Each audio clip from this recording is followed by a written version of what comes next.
पश्चिम Asia में जारी संघर्ष का आज 26वां दिन है। अमेरिका ने जंग खत्म करने के लिए 15 बिंदुओं वाला प्रस्ताव रखा है, तो वहीं ईरान ने गैर शत्रु तेल जहाजों के लिए हॉर्मुज स्ट्रेट को खोल दिया है। अब इन सब के बीच प्रधानमंत्री नरेंद्र मोदी ने सोमवार को लोकसभा और मंगलवार को राज्यसभा में अपना वक्तव्य दिया, जिसमें उन्होंने कहा कि भारतीय समुदाय के हित सर्वोपरि हैं। युद्ध से पूरे विश्व में गंभीर ऊर्जा संकट है और संकट से उबरने के लिए टीम इंडिया की तरह काम करें। प्रधानमंत्री नरेंद्र मोदी ने अपने इस वक्तव्य के बाद में विपक्ष ने सर्वदलीय बैठक बुलाने की मांग की, जिसके बाद अब आज शाम को 5 बजे ये बैठक बुलाई गई है, जिसमें पश्चिम एशिया संकट से निपटने की पूरी रणनीति तैयार की जाएगी। सभी दल मिलकर इस बैठक में शामिल होंगे और इस रणनीति पर चर्चा करेंगे चर्चा और जानेंगे लेटेस्ट अपडेट इस पूरी खबर को लेकर। उससे पहले आपको दिखाते हैं भारत में मंथन। तो जी हां, युद्ध पर अब भारत में मंथन आज होने वाला है। सर्वदलीय बैठक आज बुलाई गई है। पश्चिम एशिया संकट पर भारत इस समय चिंतित है और केंद्र सरकार ने ये सर्वदलीय बैठक बुलाई है। सीधे तौर पर आपको बता दें, केंद्र सरकार की तरफ से ये बैठक बुलाई गई है क्योंकि विपक्ष इसकी मांग कर रहा था। अब आज शाम 5 बजे ये बैठक होगी और जब 5 बजे सभी दलों के नेता इस बैठक में शामिल होते हुए नजर आएंगे और इस बैठक में मंथन किया जाएगा पश्चिमी एशिया में जो हालात बने हुए हैं। इस संकट से निपटने की पूरी जो रणनीति है भारत की, उस पर चर्चा की जाएगी। रक्षा मंत्री राजनाथ सिंह इसकी अध्यक्षता करते हुए नजर आ सकते हैं और इसके साथ ही ये भी जानकारी मिली है कि विदेश मंत्री डॉक्टर एस जयशंकर भी इस बैठक में मौजूद रह सकते हैं। लेकिन 5 बजे जो ये बैठक होगी, बहुत सीधी सी बात कि सभी जो दल हैं वो एकजुट होते हुए नजर आएंगे और रणनीति बनेगी कि आखिर पश्चिम एशिया में जो संकट की स्थिति है उससे भारत में किस तरीके से निपटा जाए। लेकिन इसके साथ ही कल और परसों यानी कि सोमवार को और मंगलवार को प्रधानमंत्री नरेंद्र मोदी का वक्तव्य हम सभी ने सुना पार्लियामेंट के अंदर और भारतीय समुदाय के हित सर्वोपरि है, ये बात प्रधानमंत्री नरेंद्र मोदी ने अपने इस वक्तव्य में कही। इसके साथ ही प्रधानमंत्री ने कहा कि युद्ध से पूरा विश्व में इस समय ऊर्जा संकट है। ऊर्जा और उर्वरक जैसी जो जरूरी आपूर्तियां हैं वो प्रभावित इसकी वजह से हो रही हैं। सभी पक्ष शांतिपूर्ण समाधान खोजें, ये बात प्रधानमंत्री नरेंद्र मोदी ने कही। इसके साथ ही पीएम मोदी ने कहा कि संकट से उबरने के लिए हम सभी को एक साथ मिलकर के टीम इंडिया की तरह काम करना होगा।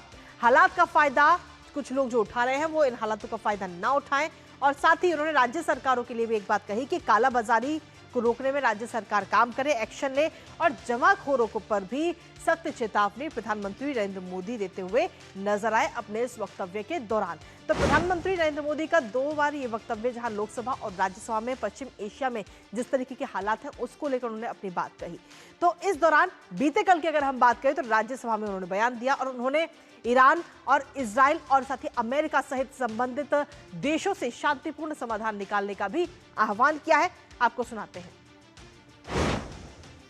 कमर्शियल जहाजों पर हमला और हॉर्मुज स्ट्रेट जैसे अंतर्राष्ट्रीय जलमार्ग में रुकावट अस्वीकार्य है। भारत ने नागरिकों पर, सिविल इंफ्रास्ट्रक्चर पर, एनर्जी और ट्रांसपोर्ट से जुड़े इंफ्रास्ट्रक्चर पर हमलों का विरोध किया है।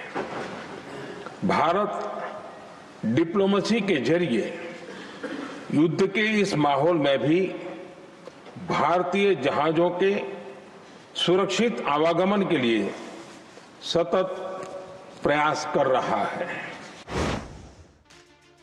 तो बीते कल प्रधानमंत्री नरेंद्र मोदी का ये वक्तव्य राज्यसभा में उन्होंने देते हुए वो नजर आया और इसी पर ताजा अपडेट ले लेते हैं। हमारे साथ में हमारे सहयोगी शैलेंद्र मिश्र इस वक्त जुड़ रहे हैं, सीधा उनका रुख करेंगे। शैलेंद्र, सीधे तौर पर पहले लोकसभा और उसके बाद में राज्यसभा में प्रधानमंत्री नरेंद्र मोदी का ये वक्तव्य जो कहीं ना कहीं ये दिखाता है कि ऐसी संकट की घड़ी में हम सभी भारतवासियों को एक साथ रहने की जरूरत है और आज सर्वदलीय बैठक भी बुलाई गई है। लेकिन सर्वदलीय बैठक की मांग विपक्ष की तरफ से की जा रही थी और अब इस दौरान खबर यह भी निकलकर सामने आ रही है कि राहुल गांधी ही अब इस बैठक से किनारा करते हुए नजर आ रहे हैं। शैलेंद्र, देखिए कृतिका, राहुल गांधी की तरफ से कहा गया है कि उनका एक पूर्व कार्यक्रम है केरल में, लिहाजा इस बैठक में वो मौजूद नहीं रह पाएंगे। जो विभिन्न दलों के सदन के नेता हैं या फिर प्रतिनिधि हैं वो इस बैठक में मौजूद रहेंगे। आज संसद भवन परिसर में शाम 5 बजे बैठक है और जिसमें विस्तार से जानकारी दी जाएगी कि पश्चिम एशिया में जो ये तनाव की स्थिति बनी उसके बाद क्या हालात पैदा हुए और क्या कुछ कदम भारत ने उठाए हैं इससे निपटने के लिए। और हमने देखा है कि हम काफ़ी बेहतर तरीके से जो ऊर्जा चुनौतियां हैं उनका सामना कर रहे हैं।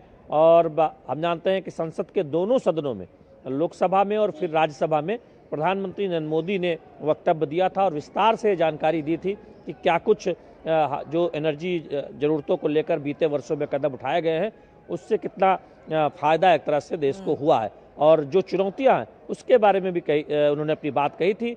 और इस बात को बहुत स्पष्ट तौर पर रेखांकित किया गया था कि भारत इस बात को लेकर पक्षधर है, शांतिपूर्ण समाधान होना चाहिए और कूटनीतिक पहल के तहत इस पूरी समस्या का समाधान होना चाहिए। और प्रधानमंत्री नरेंद्र मोदी ने बहुत स्पष्ट तौर पर भारत की जो स्थिति है उसको लेकर भी अपनी बात सदन में रखी थी कि भारत ने जो कदम उठाए हैं, भारतीयों की सुरक्षित वापसी की बात हो, ईरान और तमाम प्रभावित देशों से किस तरह से उनकी सुरक्षित वापसी सुनिश्चित की गई है, जो एलपीजी आपूर्ति की जो चुनौतियां हैं उस पर क्या कुछ हम कदम उठा रहे हैं, और कैसे डाइवर्सिफिकेशन हुआ है बीते वर्षों में, उससे हम बेहतर तरीके से अपनी ऊर्जा चुनौतियों को निपटने में कामयाब हो पा रहे हैं। चाहे वो रिन्यूएबल एनर्जी में क्षमता बढ़ाने की बात हो या फिर रेलवे के विद्युतीकरण की बात हो, इन सब को लेकर प्रधानमंत्री नरेंद्र मोदी ने स्पष्ट तौर पर लोकसभा में और राज्यसभा में रेखांकित किया था।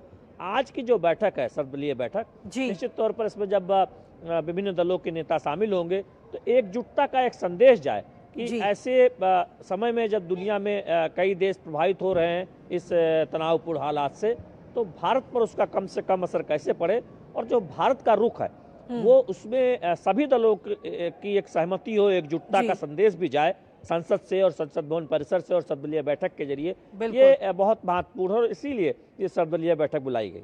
चलिए, बहुत बहुत शुक्रिया तमाम जानकारी और अपडेट्स हमारे साथ साझा करने के लिए शैलेंद्र, इस महत्वपूर्ण खबर से जुड़े हुए।